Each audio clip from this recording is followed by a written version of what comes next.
పాలకూర పకోడీ తయారీ విధానం ముందుగా పాలకూరని చిన్న చిన్న ముక్కలుగా కట్ చేసుకోవాలి. వాటి తొడల్లా పక్కకు తీసి పెట్టుకోవాలి. నేను ఆల్రెడీ కట్ చేసి పెట్టుకున్నాను. పాలకూరని మనము కడుక్కుందాము. ఇప్పుడు ఈ పాలకూరని మనం శుభ్రంగా కడుక్కోవాలి, మంచిగా వాష్ చేసుకోవాలి. ఇలా మొత్తం మట్టి అంతా పోయేటట్లు వాష్ చేసుకోవాలి.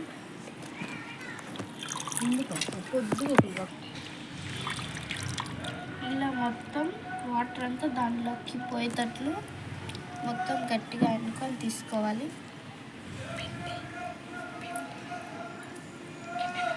ఈ గిన్నెలోకి వేసుకున్నాను. ఇలా అంతా ఒక 2 times వాష్ చేసుకున్నాను. నేను మంచిగా మట్టిపోతుంది.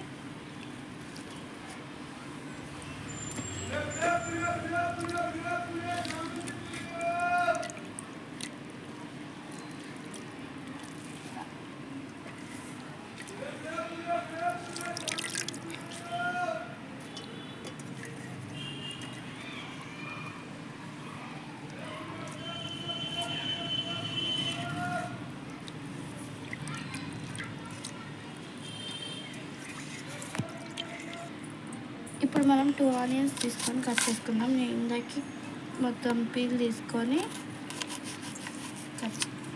ఇందాకే పీల్ తీసుకున్నాను. ఇలా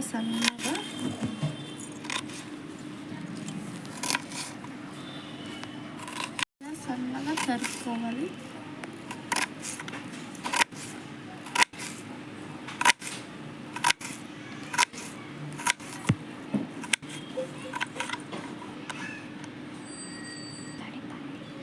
టూ ఆనియన్స్ తీసుకోవాలి.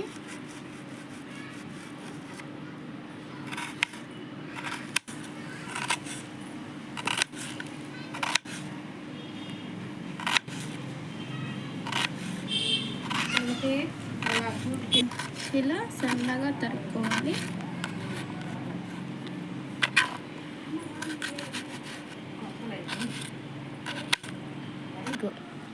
ఇప్పుడు ఈ ఆనియన్స్ని పాలకూర వేసుకున్న అందులో వేసుకోవాలి.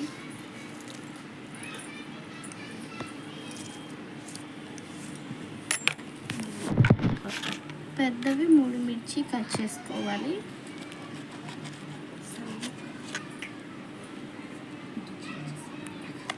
సన్నగా కట్ చేసుకోవాలి.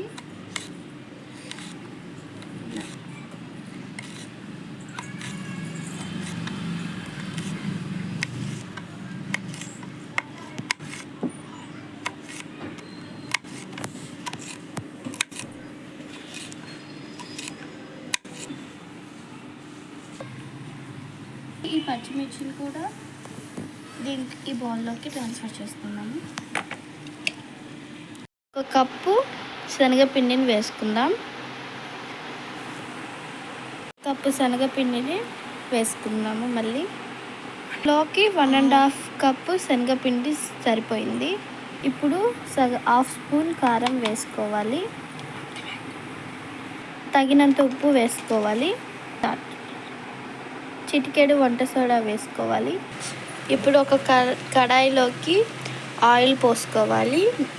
సిమ్ ఫ్లేమ్లో పెట్టుకోవాలి. అది కాగుతూ ఉంటుంది. అంతలోకి మనం పిండి కలుపుకుందాం. అంత వాటర్ వేసుకొని మంచిగా కలుపుకోవాలి. ఆయిల్ హీట్ అవుతుంది. ఆయిల్ కాగిందో లేదో ఒక పీస్ వేసుకొని చూద్దాం. కాగింది. కొంచెం కొంచెంగా వేసుకోవాలి. చూడండి, అలా కొంచెం కొంచెంగా వేసుకోవాలి.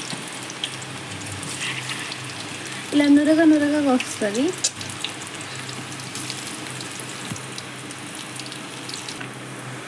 మీడియం ఫ్లేమ్లో పెట్టుకొని వేయించుకోవాలి. మనము ఇలా గోల్డెన్ బ్రౌన్ కలర్లోకి వచ్చేంత వరకు ఉంచి ఇప్పుడు మనం పక్కకు తీసుకుందాం వీటిని.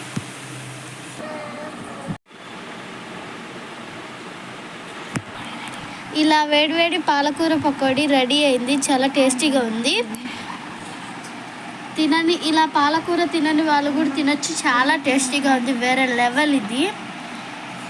మీరు కూడా ట్రై చేయండి. అసలు ఎంత క్రంచీగా, అసలు మాకే ఇప్పుడే తినబుద్ధి అవుతుంది మీకు చూపించేటప్పుడే.